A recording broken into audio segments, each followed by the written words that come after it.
Way back in 2005, long after the initial headlines of conflict started to fade, the US and Iraq signed a document, and this document quietly became the blueprint for their entire economic future. So today, we're going to unpack that very blueprint, the Trade and Investment Framework Agreement. We're going to see what it can tell us about things like nation building and global trade. And here it is. This is the actual source document we're talking about. What's interesting is that it was signed not in Washington or Baghdad, but in Amman, Jordan on July 11, 2005. You know, this wasn't just a bunch of diplomatic paperwork. This was a real attempt to lay a brand new foundation for economic cooperation in a post-war landscape. So let's see what that foundation was actually built on. So you have to wonder, right? What's really inside a formal document like this? It's easy to assume it's just a bunch of dense, unreadable legal text. But if you look closer, you can actually see a pretty clear strategy taking shape, a plan to build an entire economic partnership really from the ground up. Yeah, the best way to think about it is as a blueprint. It's not the final building, of course, but it's the detailed plan. It shows what both sides wanted to build together, and just as importantly, why they wanted to build it.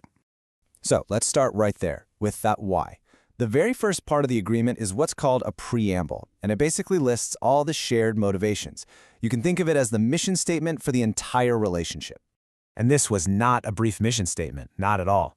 The document opens with 17 distinct goals. Just think about that for a second. 17 specific, shared ambitions that both countries agreed were totally essential before any real trade could even begin.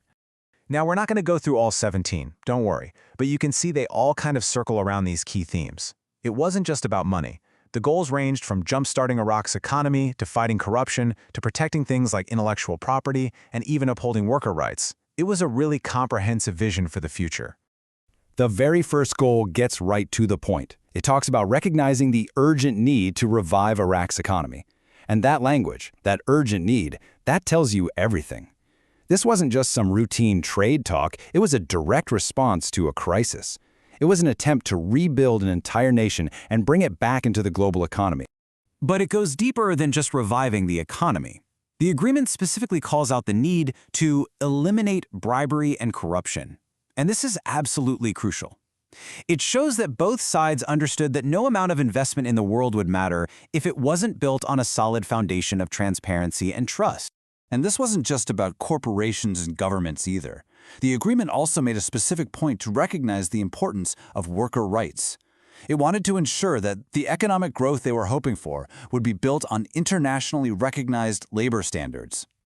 So, with all those goals laid out, the next question is pretty obvious. How do you actually achieve them? I mean, an agreement is just words on paper without some kind of mechanism for action. And that's exactly what this document created next. It established the United States-Iraq Council on Trade and Investment. This is the engine of the whole agreement.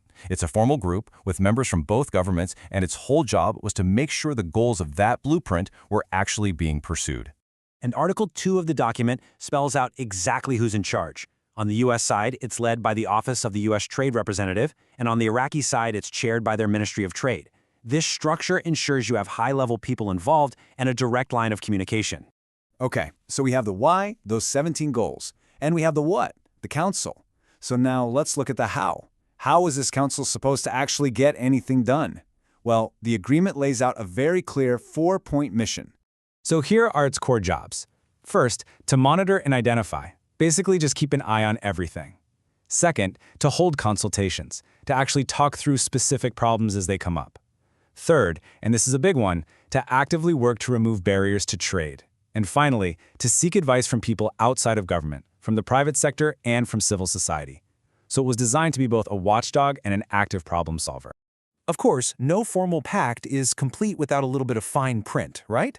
The final articles of the agreement lay out the ground rules for how the partnership itself would actually function over time. It's a pretty simple life cycle. It starts once Iraq gives the US the official legal green light. Then, while it's operating, either side can call a meeting about any issue, and it has to happen within 30 days, which is a pretty responsive framework. And it just keeps going, unless both sides agree to end it or one gives 6 months' notice. And that brings us to the signatures. And you know, the final page is a really powerful symbol. The document was prepared in both English and Arabic, and the text specifically says that each version is equally authentic. This makes it clear this wasn't a document imposed by one side on the other, it was a pact between two sovereign nations. So what this document really shows us is that rebuilding a nation's economy is about so much more than just money. It's about establishing trust, it's about fighting corruption, and it's about creating a formal structure for partnership. And that leaves us with a final question to think about. How does a blueprint like this, one that was drafted in a moment of crisis, actually hold up over the decades? And how does it continue to shape a country's economic destiny long after the ink is dry?